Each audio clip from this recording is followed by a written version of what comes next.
राम राम राम राम राम राम राम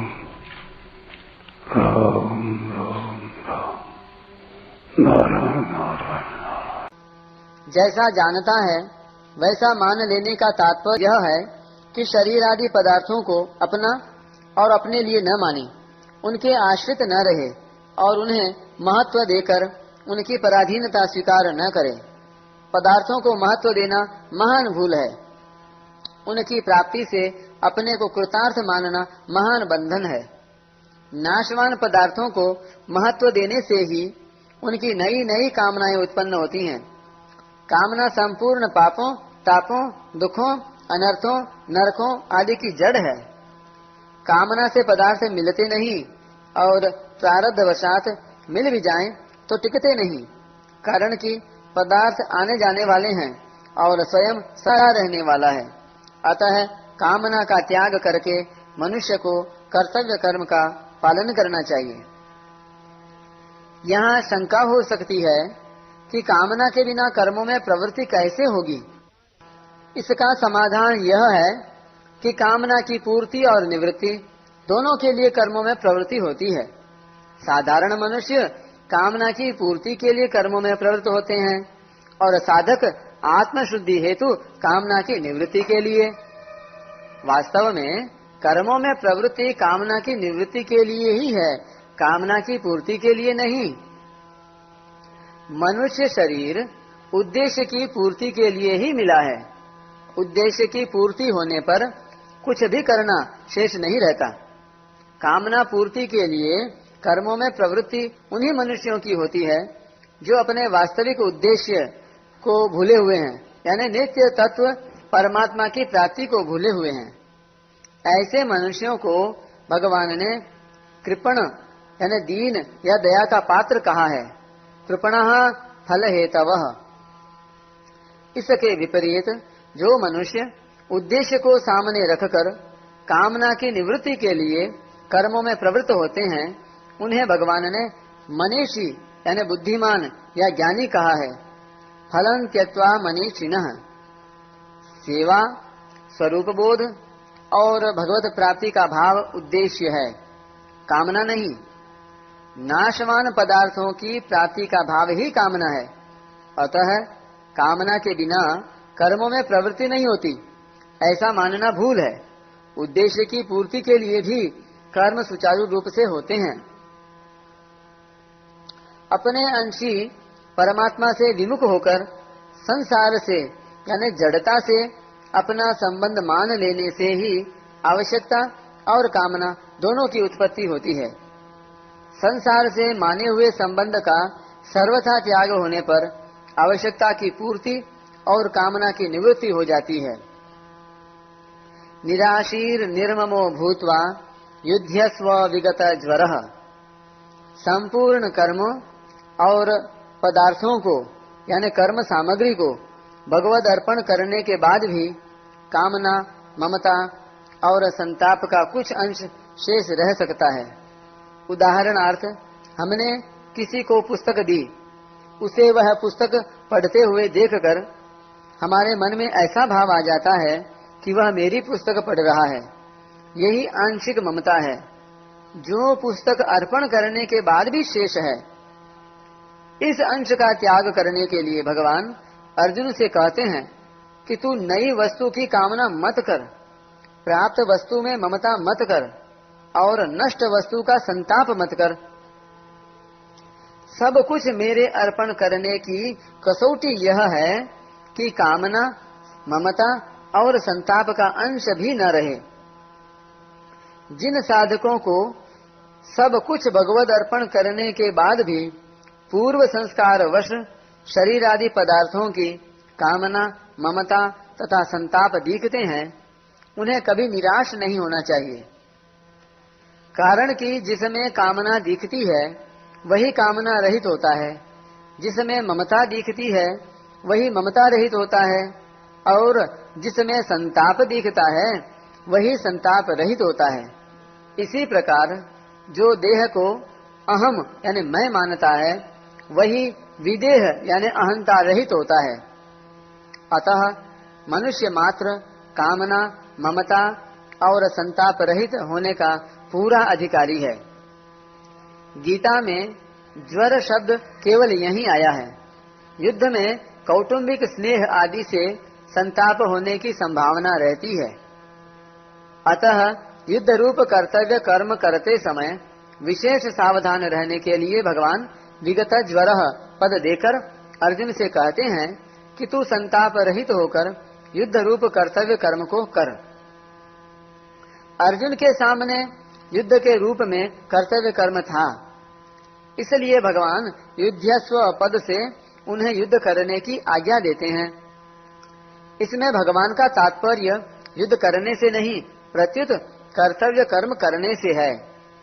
इसलिए समय समय पर जो कर्तव्य कर्म सामने आ जाए उसे साधक को निष्काम, निर्मम और निसंताप होकर भगवद अर्पण बुद्धि से करना चाहिए। उसके परिणाम की तरफ यानी सिद्धि या असिद्धि की तरफ नहीं देखना चाहिए। सिद्धि असिद्धि, अनुकूलता प्रतिकूलता आदि में सम रहना विगत ज्वर होना है, क्योंकि अनुकूलता से होने वाली प्रसन्नता और प्रतिकूलता से होने वाली उद्विग्नता दोनों ही ज्वर यानी संताप हैं। राग द्वेष, हर्ष शोक, काम क्रोध आदि विकार भी ज्वर हैं। संक्षेप में राग द्वेष, चिंता, उद्वेग, हलचल आदि जितनी भी मानसिक विकृतियां विकार हैं वे सब ज्वर हैं और उनसे रहित होना ही विगत ज्वर पद का तात्पर्य है। विशेष बात, जब साधक का एकमात्र उद्देश्य परमात्मा प्राप्ति का हो जाता है तब उसके पास जो भी सामग्री होती है यानी वस्तु, परिस्थिति आदि होती है वह सब साधन रूप यानी साधन सामग्री हो जाती है। फिर उस सामग्री में बढ़िया और घटिया ये दो विभाग नहीं होते। इसीलिए सामग्री जो है और जैसी है वही और वैसी ही भगवान के अर्पण करनी है। भगवान ने जैसा दिया है वैसा ही उन्हें वापस करना है। संपूर्ण कर्मों को भगवान के अर्पण करने के बाद भी अपने में जो कामना, ममता और संताप प्रतीत होते हैं उन्हें भी भगवान के अर्पण कर देना है। भगवान के अर्पण करने से वह भगवान निष्ठ हो जाता है। योगारूढ़ होने में कर्म करना ही हेतु कहा जाता है। आरुरुक्षोर मुनेर योगम कर्म कारणम उच्यते। कारण कि कर्तव्य कर्म करने से ही साधक को पता लगता है कि मुझ में क्या और कहाँ कमी है, यानी कामना, ममता आदि हैं। इसीलिए 12वें अध्याय के 12वें श्लोक में ध्यान की अपेक्षा कर्म फल त्याग को यानी कर्म योग को श्रेष्ठ कहा गया है, क्योंकि ध्यान में साधक की दृष्टि विशेष रूप से मन की चंचलता पर ही रहती है और वह ध्येय में मन लगने मात्र से ध्यान की सफलता मान लेता है। टिप्पणी, उदाहरणार्थ एक व्यक्ति किसी सेवा समिति में मन लगाकर सेवा कार्य करता है, पर जब कोई उसका आदर करता है या उसे पुरस्कार देता है तो उसे उसमें रस आ सकता है या उसमें कमी हुई। ऐसी कमियों का पता कर्म करने पर ही लगता है, परंतु मन की चंचलता के अतिरिक्त दूसरी कमियों की ओर यानी कामना, ममता आदि की ओर उसकी दृष्टि तभी जाती है जब वह कर्म करता है।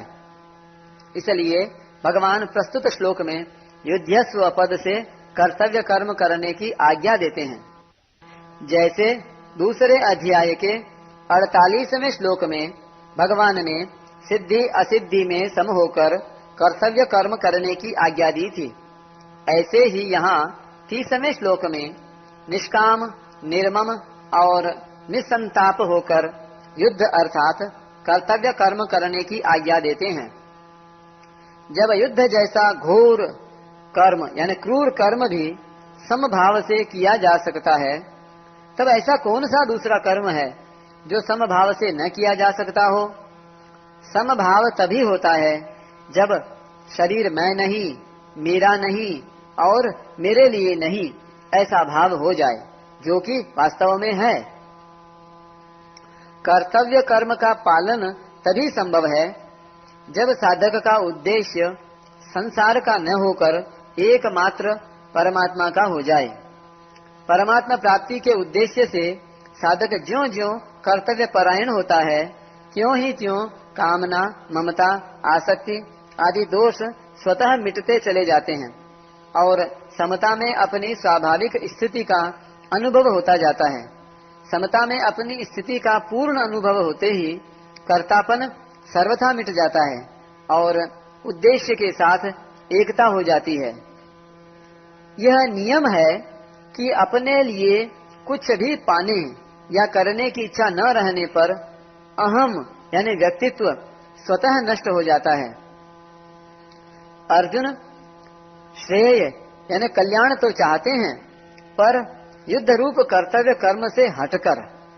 इसलिए अर्जुन के द्वारा अपना श्रेय पूछने पर भगवान उन्हें युद्ध रूप कर्तव्य कर्म करने की आज्ञा देते हैं, क्योंकि भगवान के मतानुसार कर्तव्य कर्म करने से अर्थात कर्मयोग से भी श्रेय की प्राप्ति होती है और ज्ञान योग एवं भक्ति योग से भी होती है।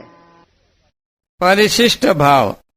अब तक तो भगवान ने अर्जुन के प्रश्न मुझे घोर कर्म में क्यों लगाते हो का ही कई तरह से उत्तर दिया। अब इस श्लोक में भगवत निष्ठा के अनुसार कर्म करने की विधि बताते हैं। संपूर्ण कर्मों को मेरे अर्पण कर, ऐसा कहने का तात्पर्य है कि क्रिया और पदार्थ को अपने और अपने लिए न मानकर मेरे और मेरे लिए ही मान। कारण कि भगवान समग्र हैं और संपूर्ण कर्म तथा पदार्थ अधिभूत समग्र भगवान के ही अंतर्गत हैं। उस समग्र भगवान के लिए ही यहाँ मयि पद आया है। इस श्लोक में मयि सर्वाणि कर्माणि सन्न्यस्य पदों में भक्ति योग की, अध्यात्म चेतसा पद में ज्ञान योग की और निराशीर निर्ममो भूत्वा युध्यस्व विगत ज्वरः पदों में कर्मयोग की बात आई है।